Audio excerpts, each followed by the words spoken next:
एक महत्त्वाची बातमी समोर येते। धुलीवंदन आणि रमजान एकाच वेळी आल्याने मालवणीमधील जामा मस्जिद समोर मोठ्या प्रमाणात पोलीस बंदोबस्त तैनात करण्यात येणार आहे। शुक्रवारी धुलीवंदन आणि नमाज पठणासाठी मस्जिदमध्ये मोठी गर्दी होण्याची शक्यता लक्षात घेता पोलीस बंदोबस्त वाढवण्यात येणार आहे। या परिसरात मोठ्या प्रमाणात हिंदू आणि मुस्लिम बांधव राहत असून पोलिसांकडून योग्य ती खबरदारी घेतली जाते।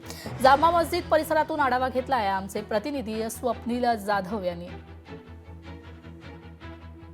शुक्रवारी धुलीवंदन, रंगपंचमी आणि रमजान एकाच दिवसात आहे, त्यामुळे मोठ्या प्रमाणात गर्दी या जामा मस्जिद बाहेर हिंदू आणि मुस्लिम बांधवांची राहील। एकूणच हिंदू बांधव रंगपंचमी करताना कुठेही रंग उडाला तर काही समाजकंटकांकडून याचा गैरफायदा घेतला जाऊ नये या दृष्टीने मुंबईमध्ये ठिकठिकाणी पोलीस बंदोबस्त लावण्यात येणार आहे। त्याच दृष्टीने एक मालवणी भागामध्ये सुद्धा आपण आता जामा मस्जिद बाहेर आहोत। या भागामध्ये सर्वाधिक मुस्लिम बांधव आणि हिंदू बांधव हे राहत असतात। मात्र जामा मस्जिद बाहेर सुद्धा उद्या शुक्रवार असल्याने नमाजसाठी अनेक मुस्लिम बांधव जे आहेत ते गर्दी करताना पाहायला मिळतील। तर त्याचमध्ये कुठेही समाजकंटकांकडून या गर्दीचा दुरुपयोग केला जाऊ नये या दृष्टीने पोलिसांची करडी नजर असेल। मालवणी भागामध्ये तसेच मुंबई उपनगरामध्ये मोठ्या प्रमाणात पोलीस बंदोबस्त तैनात करण्यात येणार आहे। आजपासूनच हा पोलीस बंदोबस्त जो आहे तो मुंबईसह सर्व मस्जिदच्या असतील तसेच धार्मिक स्थळ असतील या धार्मिक स्थळांवरती सर्व पोलीस बंदोबस्त तैनात असेल। मात्र या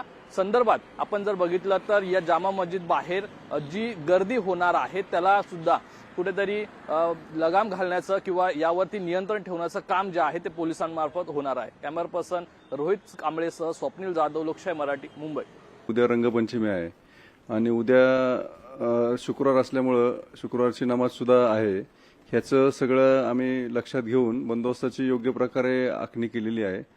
आमच्याकडं RCP प्लाटून्स आहेत, आमच्याकडं राज्य राखीव पोलीस दलाचं एक सेक्शन आहे आणि त्याचा उपयोग करून आम्ही चांगल्या प्रकारे बंदोबस्ताचं नियोजन केलेलं आहे। झिरो टॉलरन्स म्हणजे कोणी कायद्याच्या उल्लंघन करेल त्याच्यावरती आम्ही कडक कारवाई करण्याचं धोरण पहिल्यापासून ठेवलेलं आहे। नाकाबंदी लागलेली आहेत।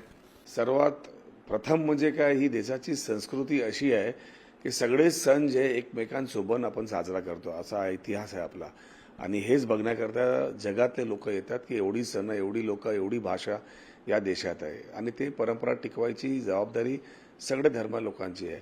एकमेकांच्या धर्माला जेव्हा साजरा करत असताना एकमेकांना कॉपरेट केला पाहिजे। काही समाजकंटक आहेत, ते मोठे नेते पण आहेत आणि काही छोटे छोटे गलीमध्ये फिरणारे पण आहेत, त्यांचे कुठलेही असं भाषेवरती लक्ष देता कामा नये। आपली प्रेम, आपली भावना हे सगळ्यांनी पाळलं पाहिजे। लोकशाही मराठी ऐका, पहा, जागरूक रहा।